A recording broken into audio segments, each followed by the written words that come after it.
Fencing is the intricate art of dueling with swords.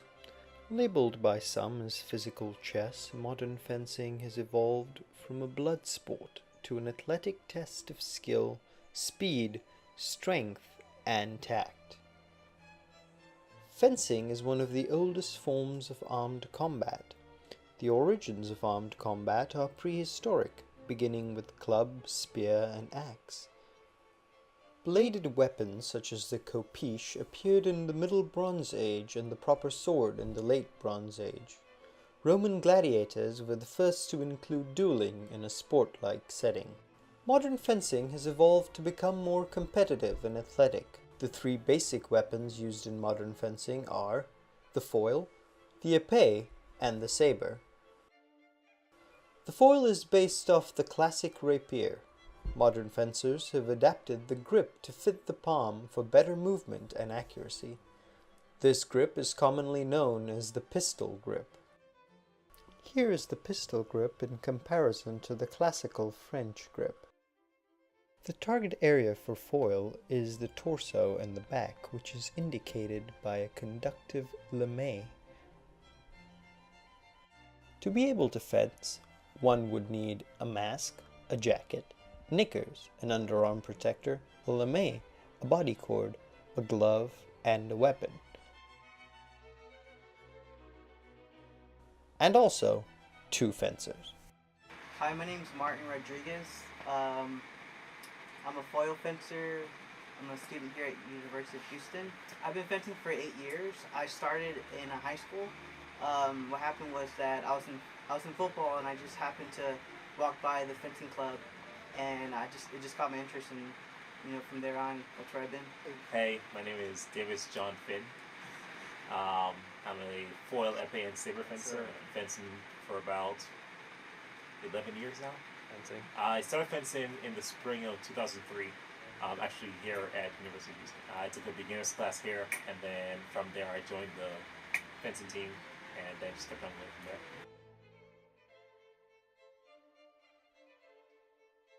What I love most about fencing is the idea that it's somewhat of a physical chess, and you're constantly changing yourself to adapt to just like people's fencing skills and stuff. So you're not just doing one thing at all times. You're always changing. So I like the idea of that.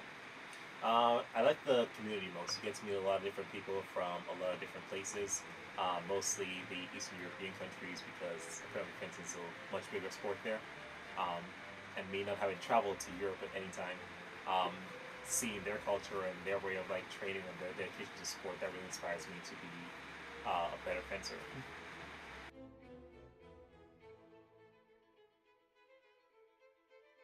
What does fencing mean to me? That's a hard question. I personally like individual sports, and fencing, I think I just took onto it really well, and I like glory. So one individual person just putting everything they have against another person, that really, I don't know, that really just does it for me. Just gets me my hype. I like the idea that it's self-motivating, self-discipline, and it's proper etiquette as well, because without the proper form, you're not going to do so well. The most interesting fencing bout was, I want to say it was last year at Nationals. I placed 5th overall in a Div 2 event, and what happened was that I was going against other people around the world and the country, and I just kept going and going, and I like the idea that I never stopped, and I just kept going, just fencing to get that final place. So that was my most memorable. Oh man, there's been a couple. The one that stands out most was actually one here at University of Houston. It was the first Cougar Call to Arms that I competed in, and it was the épée tournament. It was an A4 ranking, which is like the highest ranking a tournament can have, and the top 8 fencers would then go on and get their A ranking in épée. And it was in the round of 16, and I was fencing against Francesca Basso, who at the time was an amazing fencer. I think she was nationally ranked at that time too. And the bout came down to 14-14, and then I scored the last point on the flesh to her neck, and I scored that touch, and I was just like, wow, oh my god, I actually did it. That's like the first time I've ever earned an A rating.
Hey, I'm Davis. I'm Martin. It's fun. He got lucky this time. We'll get him next time. Yeah, it was a lot of fun. It was a lot of different action, so there's a lot to it. There's like, I was doing a lot of second tensions, which means like, I'm thinking of one action, but I'm not fully going towards it. I'm thinking of the next action. And I was pretty much going for a lot of counterattacks, so I'm trying to prepare some actions, so I was trying to lock him out to get the touch before he can actually finish his action. That didn't work out so well a couple times. Yeah, it was 4-4, but I actually got the end touch, so yeah, that was pretty fun. All right. All right. All right, Bye. thank you. All right.